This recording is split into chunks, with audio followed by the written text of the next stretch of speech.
Hello दोस्तों, स्वागत है आप सभी का एक बार फिर से हमारे यूट्यूब चैनल पर। दोस्तों, अक्सर इन दिनों भारत में सबसे ज़्यादा चर्चित होने वाले बाबा बागेश्वर धाम बाबा बहुत ज़्यादा फेमस हो रहे हैं। आखिर बागेश्वर धाम की सच्चाई क्या है और बागेश्वर बाबा की सच्चाई क्या है कि आपके मन में भी कभी ये विचार आया है बागेश्वर धाम की सच्चाई है क्या? तो आज आपका ये विचार आपके मन से दूर होने वाला है, क्योंकि यहाँ पर हम आपको इस आर्टिकल में बागेश्वर धाम बाबा की सच्चाई बताएंगे।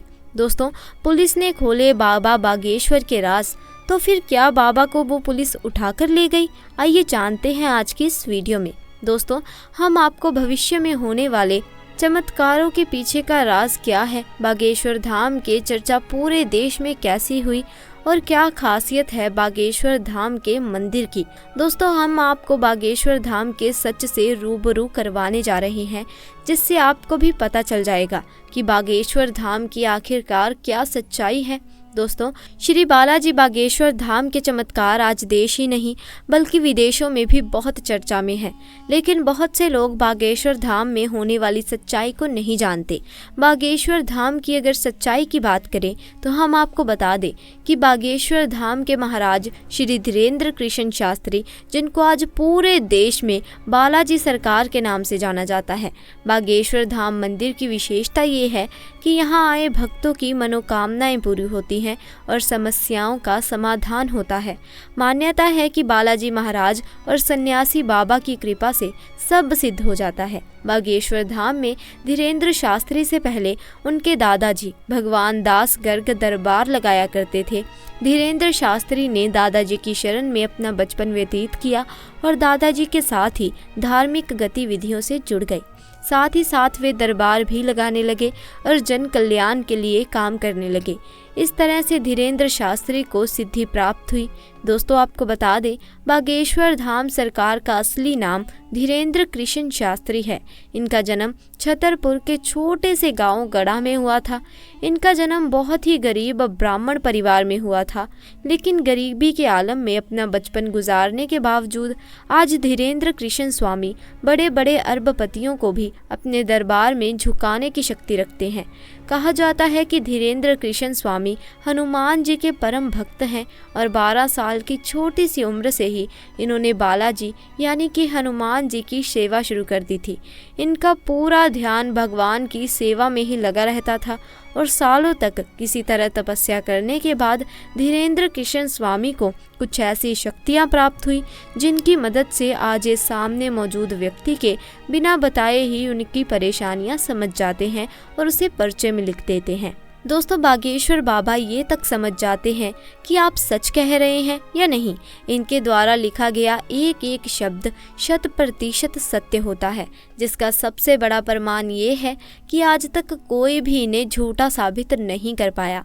असल में दोस्तों, होता ये है कि जिस किसी की भी अर्जी को बालाजी सरकार स्वीकार कर लेते हैं, उस व्यक्ति को या फिर उसके परिवार के किसी भी व्यक्ति को लगातार सपने में बंदर दिखाई देते हैं। और ये कोई मन की बनाई बात नहीं है। दोस्तों, जिन सब की अर्जियां लगी हैं उन सब ने इस बात को स्वीकार किया है। हालांकि मीडिया वालों को कहाँ लोगों की बातों पर विश्वास होता है, वो तो सब अपनी आंखों से देखना चाहते हैं। इसी चक्कर में बहुत से मीडिया वाले भक्त बनकर भीड़ में इकट्ठा हो जाते हैं ये देखने के लिए कि इनके दरबार में आखिर होता क्या है। लेकिन जब मीडिया वाले दरबार में गए तो ये देखकर हक्के बक्के रह गए कि बागेश्वर बाबा ने उन्हें पहचान लिया था और उनकी पोल लोगों के सामने खोल दी। इस पूरे इंसिडेंट को देखने के बाद मीडिया वाले भी बालाजी सरकार के सामने नतमस्तक हो गए। जैसे ही ये बात लोगों के सामने आई, हर कोई ये देखकर दंग रह गया कि कैसे एक जवान बाबा ने बड़े बड़ों के सबके कान काट रखे हैं। धीरेन्द्र कृष्ण शास्त्री कहते हैं कि उन्होंने बालाजी महाराज की मदद से अब तक लाखों की जिंदगी संवारी है। बागेश्वर धाम सरकार की कृपा अपरंपार है, तभी तो जो कोई भी इनके दरबार में जाता है वो कभी भी खाली हाथ नहीं लौटता। सच्चे दिल से मांगी गई दुआ को बालाजी महाराज जरूर पूरा करते हैं। इसीलिए उनके दरबार में भक्तों का तांता लगा रहता है। हर कोई बस एक ही मनोकामना करता है कि कैसे भी करके मेरी अर्जी लग जाए और बागेश्वर सरकार उसे खुद खुद अपने पास बुलाएं। दोस्तों कई महिलाएं तो इनके खूबसूरत चेहरे को देखकर इन पर आकर्षित हो जाती हैं। अब उनकी जगह कोई दूसरा बाबा होता तो वो इस बात का ज़रूर फ़ायदा उठाता, लेकिन बागेश्वर महाराज ऐसे नहीं हैं। उन्होंने हज़ारों लोगों के सामने इस तरह की महिलाओं को अपनी माँ और बेटी कहकर सम्मानित किया है। वैसे तो ये अपने गांव में दरबार लगाते ही हैं, लेकिन दोस्तों इसके अलावा ये दूसरे राज्यों और अन्य जिलों में भी अपना दरबार सजाते हैं। ऐसी स्थिति में वहाँ भी बड़े बड़े मीडिया कर्मी और पत्रकार बागेश्वर सरकार की परीक्षा लेने की कोशिश करते हैं। दोस्तों ये नौजवान युक्त माथे पर तिलक लगाकर आखिर लोगों को फंसा रहा है क्या, या फिर वाकई में इसके अंदर कोई दैवीय शक्तियां भी हैं, जिसकी वजह से दोस्तों एक बार तो बागेश्वर महाराज जी की तरफ से पत्रकारों को चैलेंज दिया गया, जिसमें पत्रकारों को हार का सामना करना पड़ा, क्योंकि अपने दरबार में आने वाले हर व्यक्ति के मन में क्या चल रहा है उसका ज्ञान बागेश्वर सरकार को बखूबी रहता है।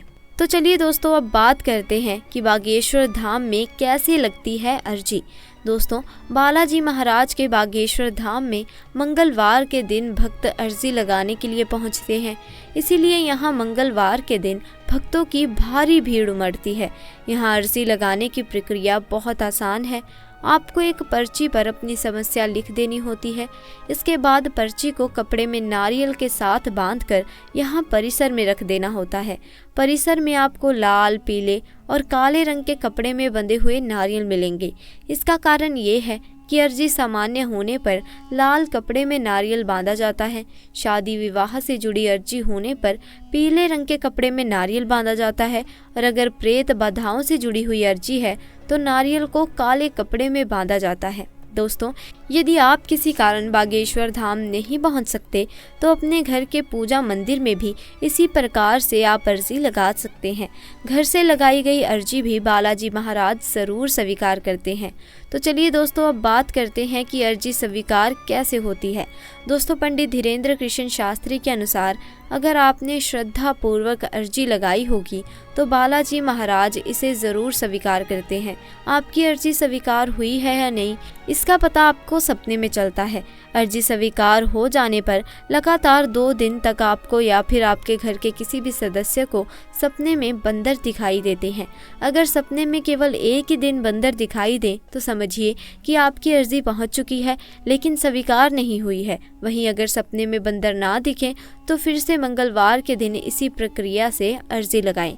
दोस्तों 12 साल की छोटी सी उम्र में जहां बच्चे अपने घर का पता भी नहीं बता पाते, उस उम्र में ये दिन भर हनुमान चालीसा का पाठ करते थे, और इस नियंत्रण जाप ने इनकी बुद्धि को इतना ज़्यादा प्रबल बना दिया कि आज ये उस स्तर पर पहुंच गए हैं जहाँ इन्हें लोगों की बात को समझने में रत्ती भर भी समय नहीं लगता। तो दोस्तों आज के लिए बस इतना ही। आपको हमारी आज की जानकारी पसंद आई तो वीडियो को लाइक करें, शेयर करें और चैनल को सब्सक्राइब करें। आपका बहुत बहुत शुक्रिया।